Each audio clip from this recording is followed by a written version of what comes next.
بسم الله الرحمن الرحيم الرحمن علم القرآن.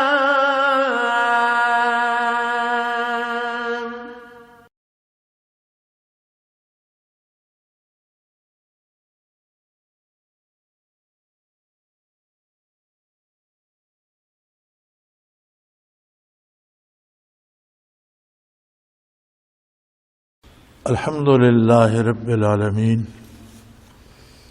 والصلاة والسلام علی حبیبہ محمد وآلہ وصحبہ اجمعین. اعوذ باللہ من الشیطان الرجیم. بسم اللہ الرحمن الرحیم. واتل ما اوحی الیک من کتاب ربک لا مبدل لکلماتہ ولن تجد من دونہ ملتحدا. واصبر نفسك مع الذين يدعون ربهم بالغداوة والعشي يريدون وجهه ولا تعد عيناك عنهم تريد زينة الحياة الدنيا ولا تطع من أغفلنا قلبه عن ذكرنا واتبع هواه وكان أمره فرطا.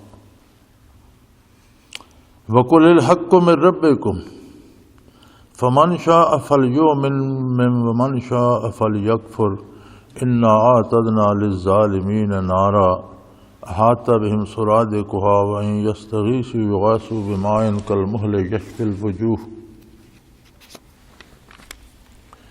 بئس الشراب وساءت مرتفقا. ان الذین آمنوا وعملوا الصالحات انا لا نضيع اجر من احسن عملا.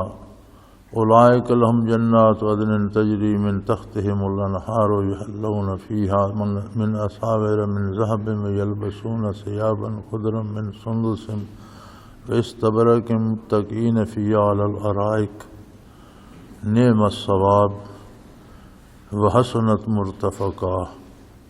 اللہم سبحانک لا علم لنا الا ما علمتنا انک انت العلیم الحکیم.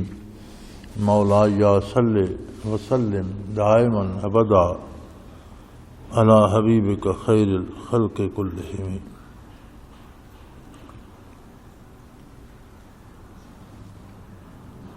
واتل ما اوحی الیک من کتاب ربک لا مبدل لکلماتہ ولن تجد من دونہ ملتحدا. آپ صلی اللہ علیہ وآلہ وسلم تلاوت فرمایا کیجئے، پڑھتے رہا کیجئے اپنے پروردگار کی کتاب جو آپ کی طرف وحی کی جاتی ہے. یعنی آپ کا منصب جلیلہ یہ ہے کہ جو وحی الہی آتی ہے وہ اللہ کے بندوں تک پہنچاتے. کوئی مانتا ہے یا نہیں مانتا یہ معاملہ اس کا اللہ کریم کے ساتھ ہے. کوئی اس پر عمل کرتا ہے یا نہیں کرتا یہ آپ کی ذمہ داری نہیں ہے. آپ صلی اللہ علیہ وآلہ وسلم کی ذمہ داری یہ ہے کہ اللہ کی کتاب اللہ کی مخلوق تک پہنچاتے رہیں. من کتاب ربک آپ کے پروردگار کی طرف سے، یعنی شان ربوبیت کا تقاضا یہ ہے چونکہ رب وہ ہستی ہے جو ساری مخلوق کی ہر وقت ہر ضرورت ہر جگہ پوری کرتی ہے. تو جس طرح اللہ کی طرف سے رزق دیا جاتا ہے یہ کتاب بھی وہ رزق کا حصہ ہے. رزق ہے اللہ کی طرف سے. انسان بدن اور روح سے، اور علماء حق فرماتے ہیں کہ اگر صرف انسان کہا جائے تو اس سے مراد روح ہوتی ہے. حقیقی انسان روح ہے. بدن روح کا لباس ہے یا آلہ ہے یا سواری ہے جس کو وہ استعمال کرتی ہے. اور یہ ویسے بھی ہم معاشرے میں دیکھتے ہیں کہ جب بدن سے روح جدا ہو جائے تو اسے میت یا لاش کہتے ہیں، اسے انسان کو نہیں کہتا. انسان تب تک ہی انسان ہے جب اس جامع میں روح ہے. روح الگ ہو جائے تو اسے میت کہیں گے. جسے زندگی میں ابا جی کہتے تھے اسے بھی کوئی یہ نہیں کہتا کہ ابا جی کو کہتے ہیں میت کو اٹھائیں، میت کو غسل دیں، میت کو دفن کریں۔ روح نکل جائے تو بدن کو کوئی انسان نہیں کہتا۔ جس طرح اللہ کریم نے بدن کے لیے اور جسم کے لیے کتنے بے پناہ رزق بنائے ہیں۔ وَخَلَقَ لَكُم مَّا فِي الْأَرْضِ جَمِيعًا، زمین پر جو چیز میں نے پیدا کی ہے وہ تمہارے لیے پیدا کی۔ ادنا سے گھاس پھوس سے لے کر بڑے بڑے درختوں پر کوئی سائے دے رہا ہے، کوئی جلانے کی لکڑی دے رہا ہے، کوئی عمارت کی لکڑی دے رہا ہے، کوئی پھل دے رہا ہے، کوئی غذا دے رہا ہے، کوئی دوا دے رہا ہے، کسی جڑی بوٹی سے دوا بن رہی ہے۔ جتنے جانور ہیں، پرندے ہیں، کوئی کھایا جا رہا ہے، کسی کا شکار کیا جا رہا ہے، کوئی پالا جا رہا ہے، کسی سے مزدوری کی جا رہی ہے، کسی پر بوجھ لادا جا رہا ہے۔ ہر چیز انسان کے اس مادی وجود کی خدمت میں لگی ہوئی ہے۔ بارشیں برستی ہیں، فصلیں اگتی ہیں، سبزیاں چارے ہوتے ہیں، ہر چیز کوئی گن نہیں سکتا کہ اس مادی وجود کے استعمال کے لیے اللہ کریم نے کتنی نعمتیں پیدا کی۔ اور مادی وجود تو اصل نہیں ہے، اصل تو روح ہے۔ تو روح کی غذا کے لیے کتنی نعمتیں پیدا کی ہوں گی۔ اگر کوئی مہمان آ جائے اور وہ سوار ہو کسی سواری پر، گھوڑے پر، گاڑی پر، تو گاڑی یا ڈرائیور کو بھی کھانا دیا جاتا ہے، گاڑی کو بھی اس کی حفاظت بھی کی جاتی ہے، سواری پر وہ اس کا گھوڑا وغیرہ باندھا جاتا ہے، چارہ دیا جاتا ہے، لیکن اصل جو اہتمام ہوتا ہے وہ تو سوار کا ہوتا ہے نا، جو خدمت اس کی جاتی۔ تو بدن جو سواری ہے اس کی خدمت کے لیے جس رب العالمین نے اتنی نعمتیں پیدا فرمائی ہیں، تو اس سوار کے لیے بھی تو کوئی عطایا ہوتی۔ سوار کے لیے جتنی نعمتیں ہیں جن کو ہم گن نہیں سکتے، ہم سمجھ نہیں سکتے، وہ ساری اس قرآن کریم میں موجود ہے۔ جس طرح بدن کے لیے جتنی نعمتیں ہیں وہ زمین پر موجود ہیں۔ ایک تختہ زمین جو ہے یہ امین ہے ان نعمتوں کا جو انسان کی ضرورت کے لیے ہیں۔ کب سے یہ فصلیں دے رہا ہے، ایک چھوٹا سا کھیت ہے، اس نے کتنی نسلیں پال دی۔ یکے بعد دیگرے رنگ برنگی فصلیں آ رہی ہیں، ہر موسم کی آ رہی ہیں، کہیں سبزیاں، کہیں چارہ، کہیں غذا۔ تو آدمی گن نہیں سکتا غذا میں کتنی چیزیں ہیں، اور ساری زمین اگل رہی ہے۔ سمجھ آتی ہے کہ زمین میں کے سینے میں کتنی چیزیں، کتنی کھائی جا چکی ہیں، ابھی کتنی باقی ہیں، کب تک مخلوق رہے گی اسے استعمال کرتی رہے گی۔ اسی طرح قرآن کریم کے ان حروف میں جنہیں ہم محض الفاظ و حروف سمجھتے ہیں، یہ محض الفاظ و حروف نہیں ہے، ان میں بے پناہ کیفیات ہیں، بے حد و بے حساب، کوئی گن نہیں سکتا، اور جتنی روح کی ضرورتیں اس سے زیادہ کیفیات ان میں موجود۔ بارشیں برستی ہیں، دریا بہتے ہیں، سمندر بھرا ہوا ہے، کیا یہ صرف اتنی ہوتی ہیں جتنی انسان کھا لیتا ہے؟ انسان تو چند گھونٹ پی کے سیر ہو جاتا ہے، بارش برستی ہے تو ندیاں نالے دریا چڑھا دیتی۔ اللہ کی نعمتیں ہماری ضرورتوں سے زیادہ ہیں۔ روح کی جو ضروریات ہیں ان سے کئی گنا زیادہ نعمتیں ان الفاظ و حروف میں موجود ہیں، جسے اللہ کی کتاب اور اللہ کا قرآن کہتے ہیں۔ اس لیے فرمایا من کتاب ربک، آپ کے پروردگار کی طرف سے یہ کتاب ہے، اور شان ربوبیت یہ ہے کہ مخلوق کی ساری ضرورتوں کو پورا کرے۔ تو جسم کی ضرورتیں پورا کرنے کے لیے دنیا کا یہ نظام بنا دیا۔ وَخَلَقَ لَكُم مَّا فِي الْأَرْضِ جَمِيعًا، روح زمین پر جو کچھ ہے وہ تمہارے لیے پیدا فرما دیا۔ اب روح کے لیے جو بھی روح کی ضرورت ہے اس سب سے زیادہ کیفیات اس کتاب الہی میں موجود ہے۔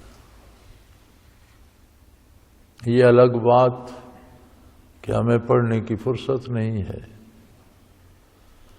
اگر کوئی پڑھنے کی سعادت حاصل کرتا ہے تو سمجھنے کی کوشش نہیں کرتا، سمجھ آتی ہے تو ہم اس پر عمل نہیں کرتے۔ ایک بندے کے پاس بڑا اچھا کھیت بھی ہو، پانی بھی ہو، جانتا بھی ہو کہ اس میں بیجیں گے، کاشت کریں گے، پانی لگائیں گے، اتنی فصل ہو جائے گی، وہ اس میں بیجے ہی کچھ نہیں، اس میں محنت ہی نہ کرے، ہل ہی نہ چلائے، پانی نہ لگائے، تو کھیت بھی رکھا رہے گا، حاصل تو کچھ نہیں۔ اسی کھیت کی طرح ہم نے اس مقدس کتاب کو ریشمی غلافوں میں لپیٹ کر رکھ دیا۔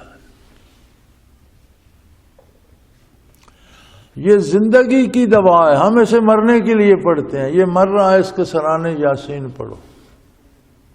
یہ مردوں پر پڑھو تو وہ زندہ ہو جاتے ہیں، کوئی پڑھنے والا ہو۔ یہ مرنے کے لیے نہیں ہے کتاب، یہ حیات ادا کرنے کے لیے، اور جن کو اس سے حیات ملتی ہے ان پر موت اثر نہیں کرتی، وہ پھر ہمیشہ زندہ رہتی۔ وَلَا تَقُولُوا لِمَن يُقْتَلُ فِي سَبِيلِ اللَّهِ أَمْوَاتٌ، اللہ کی راہ میں جو مارے جاتے ہیں انہیں مردہ نہ کہو، بل احیاء، بلکہ وہ زندہ۔ اللہ کریم کہہ رہے ہیں تم نے کفن دے دیا، تم نے جنازہ پڑھا، تم نے دفن کر دیا، لیکن انہیں مردہ نہ کہو، اس لیے کہ وہ زندہ ہیں۔ وَلَٰكِن لَّا تَشْعُرُونَ، تمہارے شعور، تمہاری عقل سے یہ بات بالا تر ہے کہ کسی کو کفن بھی دیا، جنازہ بھی پڑھا، دفن بھی کر دیا، پھر وہ کیسے زندہ؟ فرمایا یہ تم نہیں سمجھ سکتے، بس اسی بات پہ یقین رکھو کہ یہ زندہ ہے۔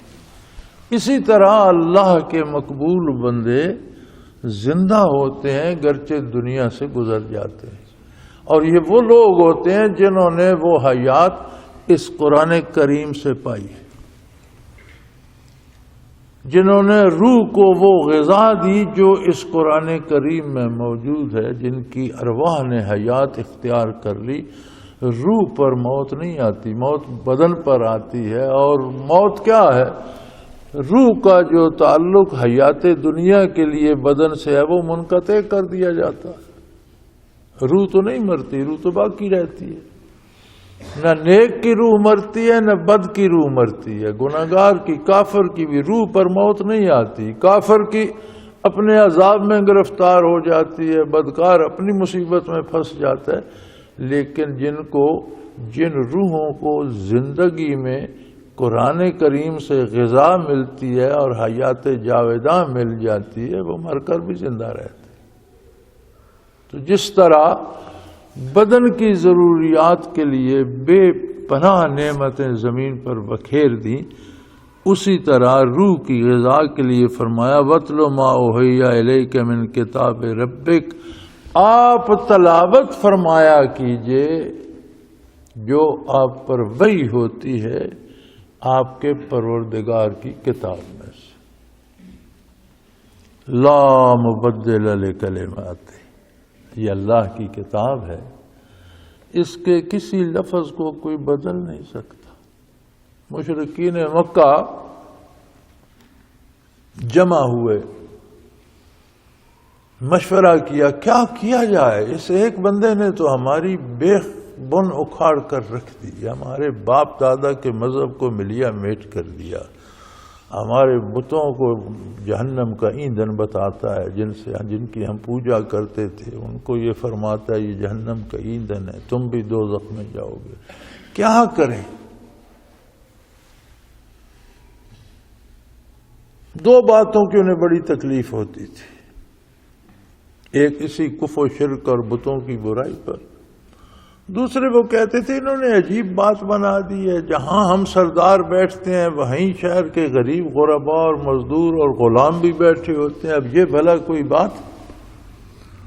سرداروں کا احترام ہونا چاہیے، سرداروں کی مجلس میں غلاموں کو، غریبوں کو، مزدوروں کو تو نہیں آنا چاہیے۔ تو یہ دو باتیں اگر بدل دیں نا تو پھر تو ہم بھی ان کی بات سنیں۔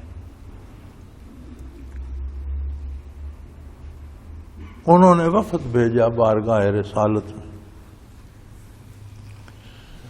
کہ یہ جس تبدیلی کی بنیاد آپ نے رکھ دی ہے اور آپ کے ساتھ آپ کے جانثار بھی شامل ہو گئے ہیں اور ہم بڑا زور لگا چکے ہیں، اب یہ مکہ مکرمہ سے باہر بھی بات نکلنے لگی ہے، یہ قبائل میں پھیلنے لگی ہے اور لوگ بھی ہوتے جا رہے ہیں، تو اس سارے سے آپ کو حاصل کیا ہے؟ آپ کیا چاہتے ہیں؟ جس طرح یہاں کوئی نئی سیاسی جماعت بناتا ہے، برسوں دھکے کھاتا ہے، پھر وہ چل پڑتی ہے، تو اس کی مراد ہوتی ہے کہ مجھے وزیر اعظم بنایا جائے یا مجھے حکومت دی جائے، مجھے اقتدار مل جائے۔ ان کی نظر چونکہ یہیں تک تھی، وہ سمجھے آپ صلی اللہ علیہ وسلم جو انقلاب لا رہے ہیں، ایک نئی جماعت، ایک پارٹی بنا دی ہے جسے مسلمان کہتے ہیں، تو آپ کا مقصد بھی ہوگا دولت جمع کر لوں یا اقتدار حاصل کر لوں۔ تو وہ کہنے لگے کہ اگر آپ دولت جمع کرنا چاہتے ہیں تو آپ بے شک اس دین کو رکھیں، اس میں تھوڑی سی تبدیلی کر دیں، آپ اپنا مذہب قائم رکھیں، ہمارے مذہب کو باطل نہ کہیں، ہمارے بتوں کی برائی نہ کریں، ہمارے عقائد و نظریات کو کفری یا شرکی یا قرار نہ دیں، اپنا جو آپ کا نظریہ ہے وہ رکھیں۔ تو اگر آپ کو دولت چاہیے تو ہم عرب سے جمع کر کے اتنی دولت آپ کو دے دیتے ہیں کہ عرب میں کسی دوسرے کے پاس اتنی دولت نہ ہو۔ اگر آپ کسی حسین لڑکی سے یا کسی رئیس کی بیٹی سے شادی کرنا چاہتے ہیں تو ہم سارے جمع ہو کر عرب کی حسین ترین خاتون کو آپ کے لیے نکاح کے لیے لے آتے ہیں۔ اگر آپ بادشاہ بننا چاہتے تو ہم اس پر بھی راضی ہیں، سارے ہم جمع ہو کر قبائل کو جمع کر کے آپ کی بادشاہی منوا کر آپ کو عرب کا بادشاہ بنا دیتے۔ آپ اپنا دین بھی رکھیں، اپنا کلمہ پڑھیں، اپنی نمازیں پڑھیں، ہمارے بتوں کو غلط نہ کہیں، ہمارے دین کو غلط نہ کہیں۔ آپ پہلے بھی تو بے شمار لوگوں کے مختلف دین ہیں، آپ بھی رکھیں۔ آپ صلی اللہ تعالی علیہ وآلہ وسلم نے فرمایا، اب قرآن کی قیمت محمد الرسول اللہ صلی اللہ علیہ وسلم سے زیادہ کون جانتا ہے، کون جان سکتا ہے؟ آپ نے فرمایا یہ بادشاہی تو زمین کی ہے، یہ دولت تو دنیا کی شے ہے، یہ خواتین تو مخلوق ہیں، اگر تم آسمان سے سورج چاند توڑ کر لے آؤ اور میرے ایک ہاتھ پہ سورج رکھ دو، ایک ہاتھ پہ چاند رکھ دو، پھر بھی میں اللہ کا یہ پیغام پہنچاتا رہوں گا، مجھے وہ بھی منظور ہے۔ یہی کتاب جسے پڑھنے کی آج ہمیں فرصت نہیں ہے، اسی کی بات۔ میں یہ بیان کرتا رہوں گا، میں یہ پڑھتا رہوں گا، میں یہ سناتا رہوں گا، اور یہ جو تم کہتے ہو کچھ اس میں تبدیلی ہو جائے، لا مبدل لکلمات، جو لفظ وہی سے نازل ہوگا وہ بدلا نہیں جا سکتا، نہ کسی رئیس کے آنکھیں۔ اور مکہ میں تو مسلمان مظلوم تھے، مارے جا رہے تھے، سزائیں پا رہے تھے، اتنی طاقت نہیں تھی کہ جواب دیتے۔ حضور کے ساتھ بہت بڑی فوج یا لشکر یا خزانہ تو نہیں تھا، اللہ تھا آپ کے ساتھ صلی اللہ علیہ وسلم، اللہ جل شانہ کے ساتھ تھا۔ آپ نے فرمایا تم یہ کیا باتیں کرتے ہو، یہ تو تمہارے بس میں ہے، تمہارے بس میں نہیں ہے کہ چاند لے آؤ یا سورج لے آؤ، اگر تم وہ بھی لا سکو اور میرے ایک ہاتھ پہ چاند ایک پہ سورج رکھ دو تو میں وہ بھی تمہیں لوٹا دوں گا، اور یہ پیغام میں پہنچاتا رہوں۔ اب آپ اس کی اہمیت کا اندازہ کیجئے۔ ہم روز صبح اٹھ کر مزدوری پہ جاتے ہیں، دکان پہ جاتے ہیں، نوکری پہ جاتے ہیں، دفتر جاتے ہیں، کیوں؟ زندگی کے لیے روزی چاہیے، رزق حاصل کرنا ہے، بچے پالنے ہیں، خوراک چاہیے، لباس چاہیے، ضرورتیں چاہیے، ٹھیک ہے، درست ہے۔ روح کی کوئی فکر نہیں، اس سے زندہ رکھنا ہے، اس سے صحت مند رکھ، اس کی بیماریوں کا علاج بھی اسی قرآن میں ہے، اس کی ساری غذا دوا بھی اسی میں ہے، اس کی حیات بھی اسی میں ہے۔ اس لیے حضور اکرم صلی اللہ علیہ وسلم کو حکم ہو رہا ہے وَاتْلُ مَا أُوحِیَ إِلَيْکَ مِنْ کتاب ربک، آپ تلاوت فرماتے رہا کیجئے اپنے پروردگار کی نازل کردہ کتاب کی، اپنے پروردگار کی وحی کی، اور یہ بھی اعلان فرما دیجئے لا مبدل لکلمات، اس کے الفاظ بدلے نہیں جائیں گے، جسے منظور ہو وہ قبول کر لے، بدلے نہیں جائیں گے۔ اللہ ہم پر رحم کرے، ہمیں اس کے پڑھنے کی فرصت ہی نہیں، شاید ہمیں یہ یاد ہی نہیں کہ ہمارے اندر کوئی روح بھی ہے، اس کی کوئی ضرورت بھی ہے، اس کی کوئی غذا دوا بھی ہے۔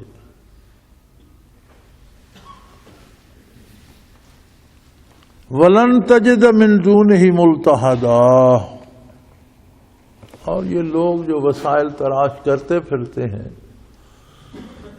زندگی کے لیے، موت سے بچنے کے لیے، بھوک سے بچنے کے لیے، افلاس سے بچنے کے لیے، یہ سارے ہم سارے جتنی محنت دنیا کی کرتے ہیں نا، یہ مختلف چیزوں سے پناہ مانگتے ہیں کہ بھوکے نہ مر جائیں، عزت نہ کم ہو جائے، مکان اچھے بنا لیں، لباس اچھا ہو جائے۔ فرمایا یہ سارے عارضی بہانے ہیں، جائے پناہ اگر ہے تو اللہ کی بارگاہ ہے، اللہ کی بارگاہ کے علاوہ کہیں کوئی جائے پناہ نہیں ہے۔ وہ چاہے تو پل بھر میں بادشاہوں کو قیدی بنا دیتا، وہ چاہے تو مزدوروں کو سلطنت دے دیتا ہے۔ جائے پناہ صرف اللہ کے پاس ہے، اور اللہ کی بارگاہ کا راستہ یہی کلمات ہیں جو وہ نازل فرما رہا۔ قرآن کریم کو پڑھتے رہا کیجئے، دوسروں تک پہنچاتے رہا کیجئے۔ آپ کا صلی اللہ علیہ وسلم کا حکم ہے بلغوا عنی ولو آیا، او کما قال رسول اللہ صلی اللہ علیہ وسلم، میری طرف سے تم تک ایک کلمہ، ایک بات بھی پہنچے تو اسے آگے پہنچاؤ، اسے آگے پھیلاؤ۔ کوئی برتن جب بھر جائے نا تو پھر بہتا ہے، پہلے وہ اپنا آپ بھرتا ہے، بھر جائے تو اس میں مزید آتا رہے تو بہتا رہتا ہے۔ آدمی اپنی ضرورت پوری کرے، اپنی روح کو زندہ کرے، اپنی روح کو روشن کرے تو آگے دین پہنچا سکے۔ اپنا ہی خانہ خراب ہو دوسرے کو کیا پہنچائے گا؟ اسلام کیا ہے؟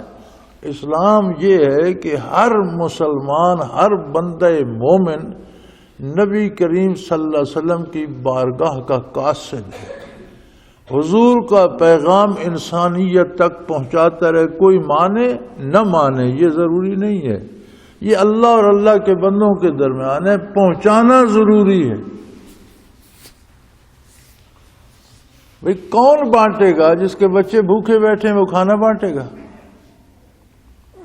پیٹ بھرے گا، اس سے زائد ہوگا تو ہم بانٹیں گے۔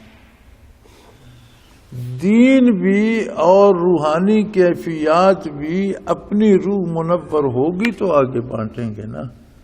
اسی لیے فرمایا یہ کام ایک دن کا، ایک گھنٹے، ایک ساتھ کا، یا ایک سال یا 2 سال کا نہیں، یہ عمر بھر کا کام ہے۔ وَاتْلُ مَا أُوحِیَ إِلَيْکَ مِن کتاب ربک، اے مخاطب، اللہ کی جو پروردگار کی طرف سے کتاب نازل ہوئی ہے اسے پڑھتے رہو، پڑھتے رہو، پڑھتے رہو، پہنچاتے رہو، پہنچاتے رہو، پہنچاتے رہو۔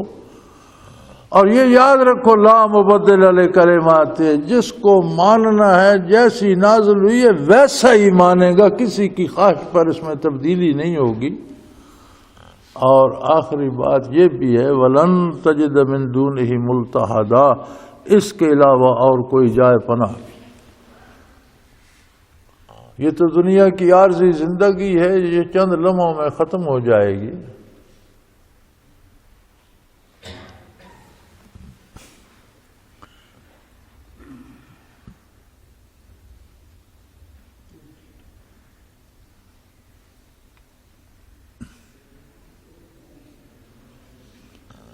جائے پناہ صرف اس کی بارگاہ۔ پھر ایک اور ارشاد ہوتا ہے، اور روح جب منور ہوتی ہے تو کیا ہوتا ہے، اور روح منور کس سے ہوتی ہے؟ روح منور ہوتی ہے ذکر الہی سے۔ ذکر الہی وہ نعمت ہے جو متوجہ کرتی ہے برکات نبوت کو۔ روح کو منور کرتی ہیں برکات نبوت علی صاحب الصلاۃ والسلام۔ تو ارشاد ہو رہا ہے، وَاصْبِرْ نَفْسَكَ مَعَ الَّذِينَ يَدْعُونَ رَبَّهُمْ بِالْغَدَاوَةِ وَالْعَشِيِّ يُرِيدُونَ وَجْهَهُ۔ سبحان اللہ۔ اے میرے حبیب، آپ ان لوگوں میں رہا کیجئے اپنے آپ کو، اپنی ذات مبارک کو، اپنی ذات والا صفات کو ان لوگوں کے ساتھ رکھیے جو اپنے رب کو رات دن صبح شام ہر گھڑی ہر لمحہ پکارتے رہتے ہیں، جو ذکر دوام کرتے ہیں، اور اس سے ان کی مراد صرف اللہ کی رضا ہوتی ہے۔ کوئی یہ وظیفے نہیں کرتے کہ یہ تسبیحات پڑھو تو دولت مل جائے گی، یہ وظیفہ پڑھو تو عہدہ مل جائے گا، یہ وظیفہ پڑھو تو فلاں بیماری چلی جائے گی، نہیں، اور رات دن اللہ کو یاد کرتے ہیں، اور اس سارے ذکر سے ان کی مراد یہ ہوتی ہے کہ میرا پروردگار مجھ پر راضی ہو جائے، مجھ پر رحم فرمائے، مجھ سے خوش ہو جائے، میرے خطائیں معاف کر دے۔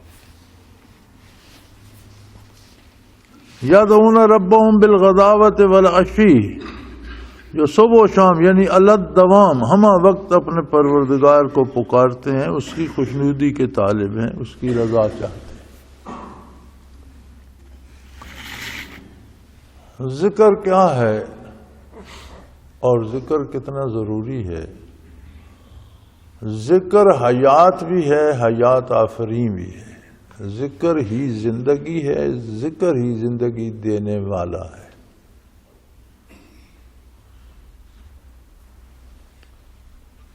اور اس کی کوئی حد نہیں ہے، ہاں درجات مختلف ہیں۔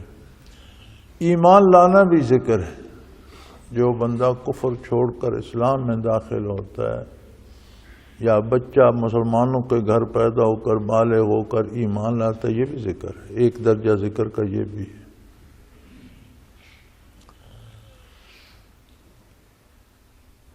ہر وہ عمل جو اللہ کا حکم اور اللہ کے نبی کے طریقے کے مطابق کیا جائے وہ ذکر ہے۔ ہر وہ بات جو اللہ کا حکم ہو اور نبی صلی اللہ علیہ وسلم نے جس انداز سے فرمائی ہے اس انداز سے کی جائے، ہر بات بھی ذکر ہے، ہر کام بھی ذکر ہے، عبادت ہے۔ شرط یہ ہے کہ وہ اللہ کے حکم کے مطابق اور نبی صلی اللہ علیہ وسلم کے طریقے کے مطابق ہو۔ یہ عملی ذکر ہے۔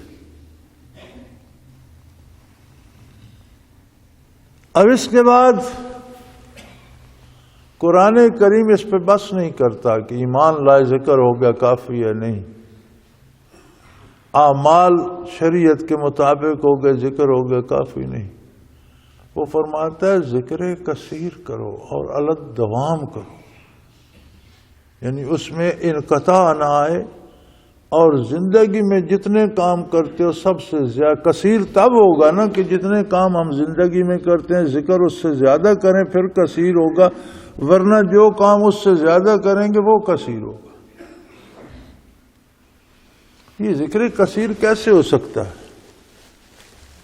کام بھی کرتے ہیں ہم، باتیں بھی کرتے ہیں، رات دن لگے رہتے ہیں، سوتے جاگتے بھی ہیں، سب سے زیادہ کام ہم کیا کرتے ہیں؟ پیدا ہونے سے لے کر مرنے تک سانس لیتے رہتے ہیں، سو جائیں جاگتے ہوں، ہوش میں ہوں بے ہوش ہوں، جب تک موت نہ آ جائے سانس چلتا رہتا ہے۔ تو عمل کثیر تو یہ سانس لینا ہو گیا۔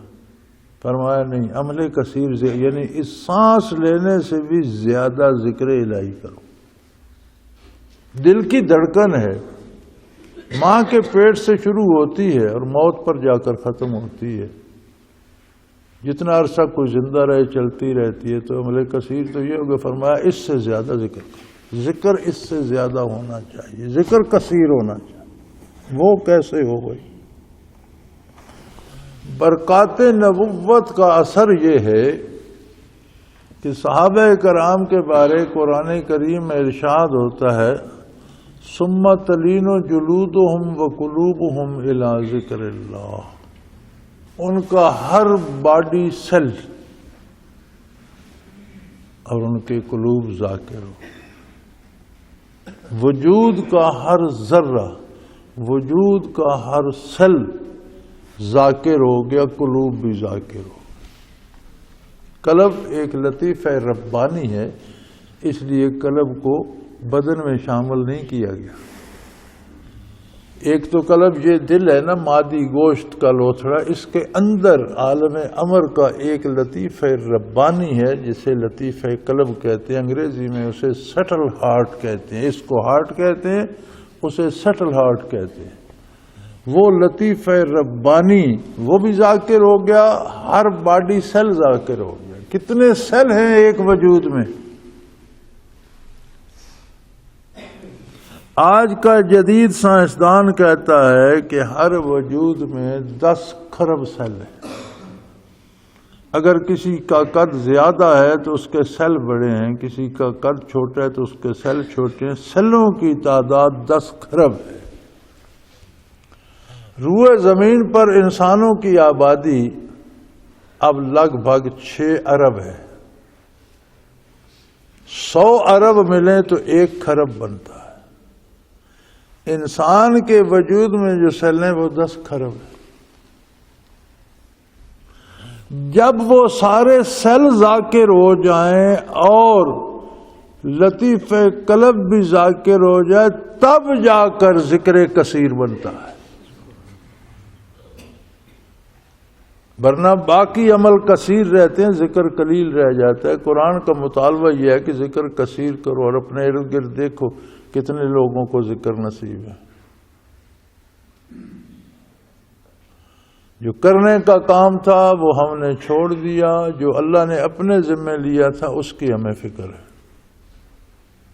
ما من دابۃ فی الارض الا علی اللہ رزقها، زمین پر کوئی ذی روح ہے اس کا رزق اللہ کے ذمہ ہے۔ ہمارے مشقت پہ رزق، ہم مشقت محنت جو کرتے ہیں یہ اللہ کے حکم کی تعمیل کرتے ہیں کہ دنیا عالم اسباب ہے، اس میں اسباب اختیار کرو۔ یہ اسباب اختیار کرنا بجائے خود عبادت ہے۔ کتنے لوگ ہیں جو سارا دن مزدوری کرتے ہیں اور انہیں چند سکے ملتے ہیں، اور کتنے لوگ ہیں جو بیٹھ کر دفتر میں صرف دستخط کرتے ہیں، کروڑوں روپے تنخواہ پاتے ہیں، لاکھوں روپے تنخواہ پاتے ہیں۔ اگر مزدوری پہ یا ہماری محنت پہ ہوتا تو مزدور کو زیادہ ملتا، اور جس نے بیٹھ کر دن میں 2-3 کاغذوں پہ دستخط کر دیے ہیں اسے نوکر بھی ملے ہوئے ہیں، بنگلہ بھی ملا ہوا ہے، کار بھی ملی ہوئی ہے، ڈرائیور بھی ملا ہوا ہے، تنخواہ بھی اس کی 10-10 20-20 50-50 لاکھ ہے۔ رزق وہ دیتا ہے جس سے جتنا چاہتا ہے دیتا ہے۔ یہ جو ہم کام کرتے ہیں یہ ہمارے رزق کا سبب نہیں ہے، یہ تعمیل ارشاد ہے کہ دنیا عالم اسباب ہے، اس میں اسباب اختیار کرو۔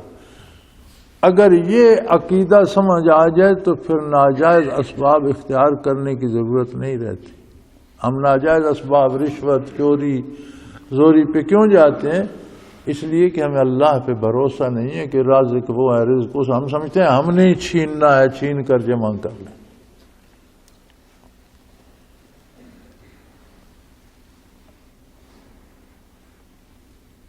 تو مقصد اللہ کی اطاعت، اللہ کا قرب ہے، اور وہ ملتا ہے اللہ کے ذکر سے۔ تو فرمایا کتنی بڑی نعمت یار، مجھے یہ بتاؤ کہ تھک ہار کر آخر کہہ دیا گیا کہ بعد از خدا بزرگ تو ہی قصہ مختصر، یعنی تعریفوں کی کوئی حد ہوتی ہے،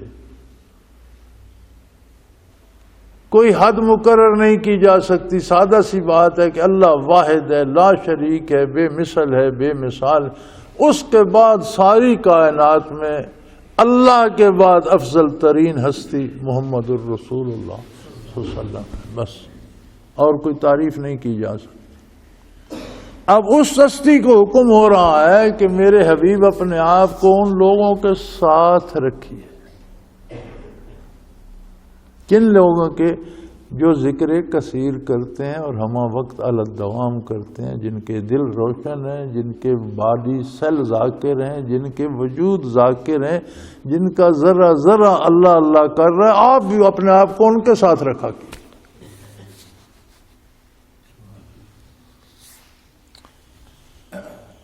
الا اللہ ولا تعد عیناک عنہم، ان سے اپنی نظر کرم نہ ہٹائیے۔ اب اس سے بڑا کسی انعام کا کوئی تصور ہو سکتا ہے کہ کسی کو معیت رسول اللہ صلی اللہ علیہ وسلم نصیب ہو اور ہمیشہ اس پر آپ راضی رہیں اور نظر کرم رکھیں؟ اور یہ اللہ کریم کا حکم ہے آقا نامدار صلی اللہ علیہ وآلہ وسلم کو۔ ترید زینت الحیات الدنیا، فرمایا دنیا میں نے بانٹی ہے، میں نے کمینوں کو بھی دے دی ہے، میں نے مشرکوں کو بھی دے دی ہے، کافروں کو بھی دے دی ہے، کسی کو زیادہ کسی کو کم۔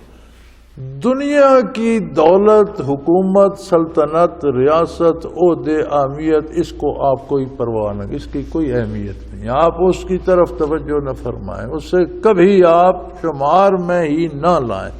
یہ سردار ایران مکہ اپنے آپ کو بہت بڑا سمجھ رہے ہیں کہ ان کے پاس دولت ہے، دولت میں نے دی ہے اور میں اس کا حساب لوں گا۔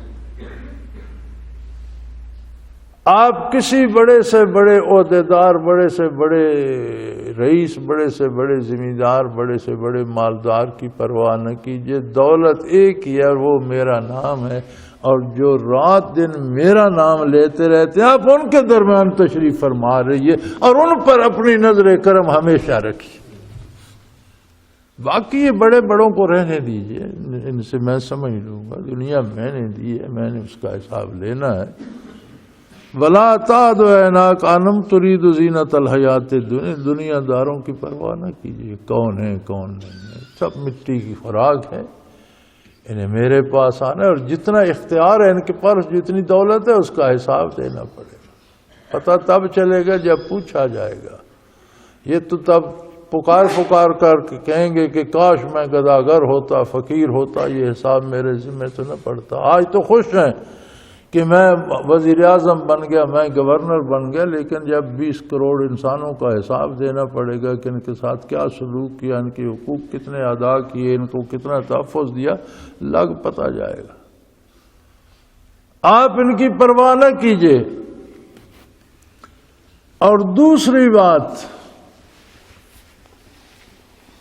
وَلَا تُطِعْ مَنْ أَغْفَلْنَا قَلْبَهُ عَنْ ذِكْرِنَا، جس شخص کے دل کو ہم نے اپنے ذکر سے غافل کر دیا ہے، اس کی کوئی بات مت سنیے۔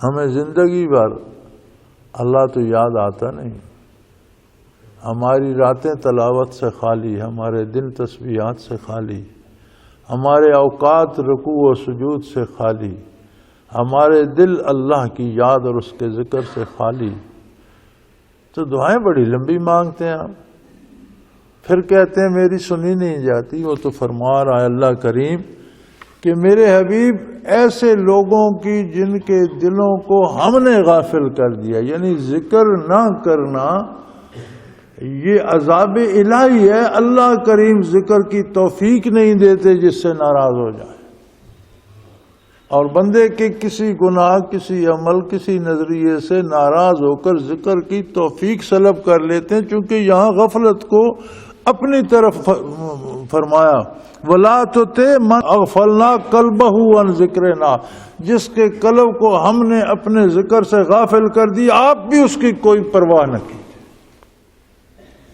اس کا مطلب ہے کہ ذکر نہ کرنا اور دل کا غافل ہونا عذاب الہی ہے۔ اللہ کی طرف سے مسلط کر دیا جاتا ہے کہ جا اگر تو ایسا ہے تو میری یاد تیرے دل میں نہیں آئے.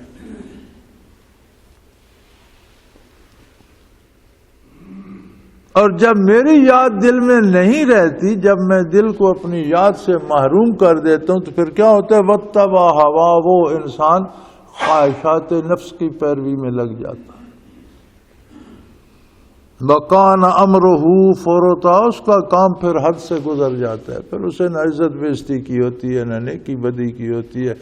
خواہشات نفس کے پیچھے جانوروں کی طرح بھاگتا رہتا ہے، اپنی ہوس پوری کرنے میں زندگی گزار دیتا ہے. فرمایا میرے حبیب ایسے بندے کی آپ کوئی پرواہ نہ کیجیے، اس کی طرف نظر التفات مت فرمائیے، اس کی بات کو کوئی اہمیت نہ دیجیے، اس کی بات کی پرواہ نہ کیجیے.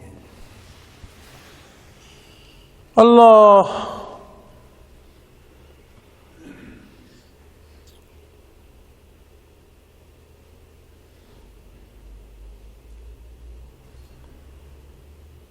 جہاں تک میں سمجھا ہوں وہ یہ ہے، جو میں سمجھا ہوں کہ جسے ذکر قلبی نصیب نہیں ہے، کاش وہ دنیا میں آیا نہ ہوتا، آیا تھا تو مر گیا ہوتا.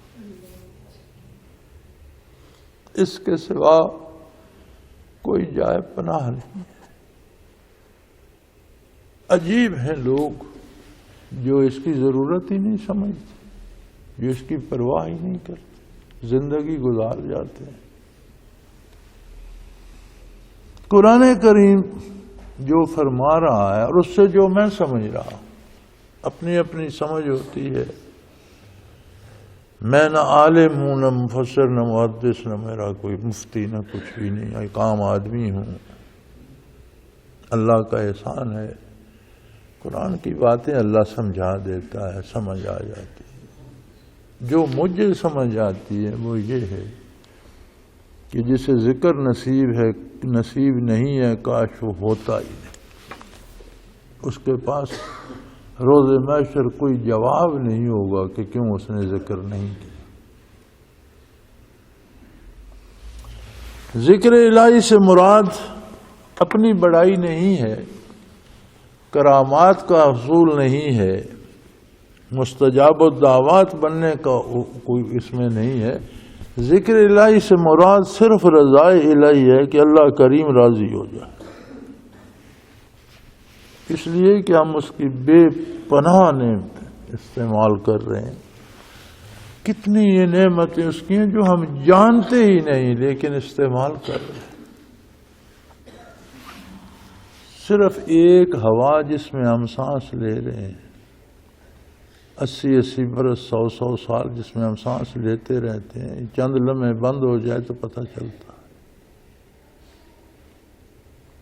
دھوپ کی قیمت دینی پڑے تو کون ادا کرے، بارش خریدنی پڑے تو کتنے لوگ برسائیں گے. کتنی نعمتیں جنہیں ہم جانتے ہی نہیں، ہم کوئی ان کا کبھی شمار ہی نہیں کرتے، کر رہے ہیں. پھر اس کا نام بھی نہ لیں، اس کا نام بھی دل میں نہ ہو تو کون جائے پناہ ہوگی. اور یہ تو اس آیہ کریمہ سے ظاہر ہے، یہ رحمت مجسم ہے آقا نامدار محمد الرسول اللہ صلی اللہ علیہ وسلم. ما ارسلناک الا رحمت للعالمین. عالمین میں اللہ کے سوا باقی ساری کائنات، ساری مخلوق آ جاتی، اور ساری مخلوق کی یہ رحمت مجسم ہے محمد الرسول اللہ. آپ کو حکم ہو رہا ہے وَلَا تُطِعْ مَنْ أَغْفَلْنَا قَلْبَهُ عَنْ ذِكْرِنَا. جس کے دل کو ہم نے ذکر سے غافل کر دیا، اس کی بات کو پرے کا اہمیت نہ دے. وَاتَّبَعَ هَوَاهُ، جس کا دل ذکر سے غافل ہو جائے وہ خواہشات نفس کا اسیر ہو جاتا. اب دیکھیے، اپنے ارد گرد نگاہ دوڑائیے، کیا قرآن کا ارشاد حرف برف سچ نہیں؟ جو ذکر نہیں کرتے وہ سارا دن دنیا کے پیچھے اور نفس کی خواہشات کے پیچھے بھاگتے رہتے، ذلیل بھی ہوتے ہیں، کھجل خوار بھی ہوتے ہیں، مصیبتیں بھی برداشت کرتے ہیں، لیکن مقصد وہی خواہشات کی پیروی ہوتا ہے. وقان امرہ فورت، اور ایسے لوگوں کو کام تو حد سے نکل جاتا ہے، پھر ان کی تو کوئی بات ہی نہیں رہتی۔ وَقُلِ الْحَقُّ مِن رَبِّكُمْ، آپ لوگوں کو یہ واضح کر دیجئے کہ یہ حق ہے اور یہ تمہارے رب کی طرف سے ہے، چونکہ تم اس کی مخلوق ہو، تم تک رزق پہنچانا، روزی پہنچانا اس کی شان کے لائق ہے، وہ اپنی شان کریمی سے اس کو تم تک پہنچا رہا ہے۔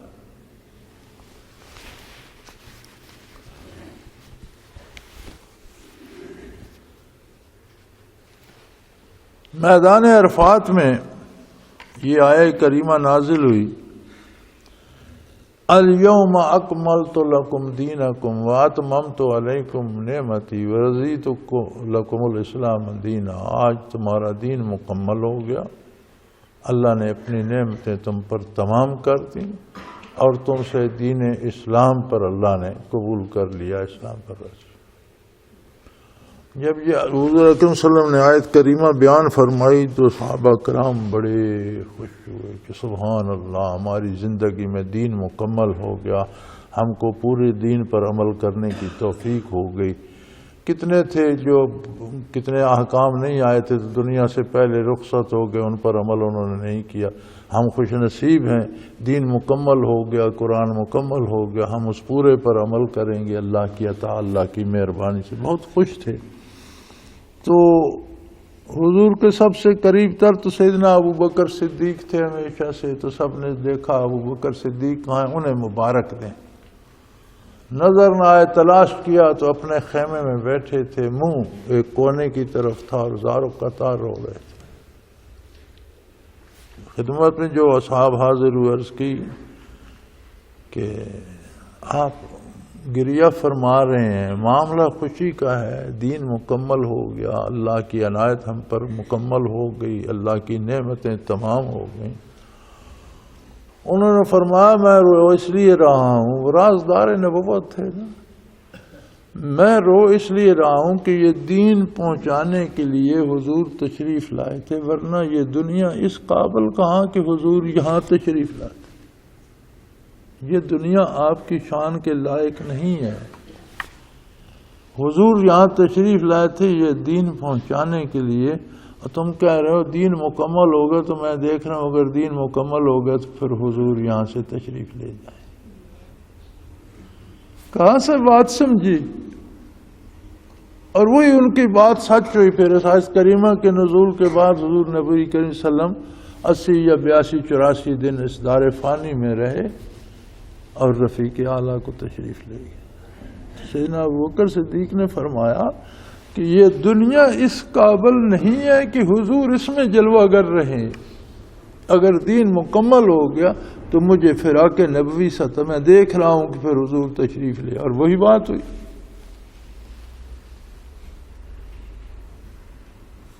تو فرمایا ان سب کو بتا دیجئے، فرما دیجئے قُلِ الْحَقُّ مِن رَبِّكُمْ، یہ دین حق ہے اور یہ تمہاری ضرورت تھی، اس لیے تمہارے پروردگار نے یہ تمہارے روح کا رزق، روزی، دوا، غذا نازل فرمائی ہے، اب تم پر ہے۔ فَمَنْ شَاءَ فَلْيُؤْمِنْ وَمَنْ شَاءَ فَلْيَكْفُرْ، جو چاہے وہ ایمان لے آئے، جو نہیں چاہتا وہ کفر کر کے بھی دیکھ۔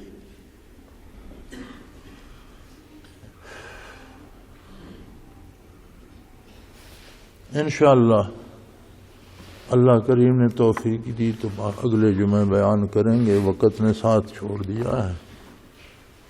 وآخر دعوانا ان الحمدللہ رب العالمین۔ اللہ اللہ اللہ اللہ اللہ اللہ اللہ اللہ۔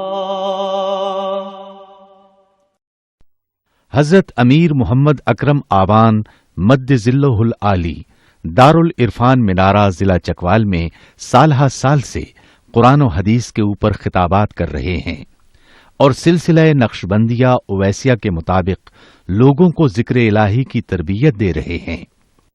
وہ قرآن پاک کی تفسیر ترتیب وار بیان کر رہے ہیں۔ تفسیر قرآن کو وہ موجودہ ملکی اور بین الاقوامی حالات کے مطابق بیان کرتے ہیں۔ موٹر وے سے کلر کہار کے انٹرچینج سے نکلتے ہوئے، کلر کہار کی جھیل سے ہوتے ہوئے، میانی، بوچھال اور نور پور سے گزرتے ہوئے دارالعرفان منارہ پہنچ سکتے ہیں۔ حضرت امیر محمد اکرم آوان نے بچیوں اور بچوں کی دینی اور دنیاوی تعلیم کے لیے سقارہ اکیڈمی کے نام سے ایک درسگاہ بھی قائم کی ہے، جس کا افتتاح ملک پاکستان کے صدر جنرل محمد ضیاء الحق نے اپنے دست مبارک سے کیا تھا۔ وہ تمام احباب جو اسلام کی طلب رکھتے ہیں، ان سے گزارش ہے کہ دارالعرفان منارہ ضلع چکوال میں امیر محمد اکرم آوان صاحب کے خطابات سے مستفید ہوں۔ وہ ہر جمعے کو نماز سے پہلے بیان فرماتے ہیں۔ ہر ماہ کی پہلی اتوار کو ماہانہ اجتماع ہوتا ہے، جس میں آپ خصوصی خطاب فرماتے ہیں، اور پاکستان کے چاروں صوبوں سے احباب اس اجتماع میں شرکت کرتے ہیں۔ اس کے علاوہ یہاں سال میں 2 مرکزی اجتماعات بھی ہوتے ہیں، ایک رمضان المبارک میں اعتکاف کا اجتماع اور دوسرا جولائی اور اگست میں 40 دن کا اجتماع ہوتا ہے، جس میں روحانی تربیت کی جاتی ہے۔ اپنا خون سیماب دے کر اتنا ہم کر جائیں گے، نام آقا کا چمن میں پھر رقم کر جائیں گے۔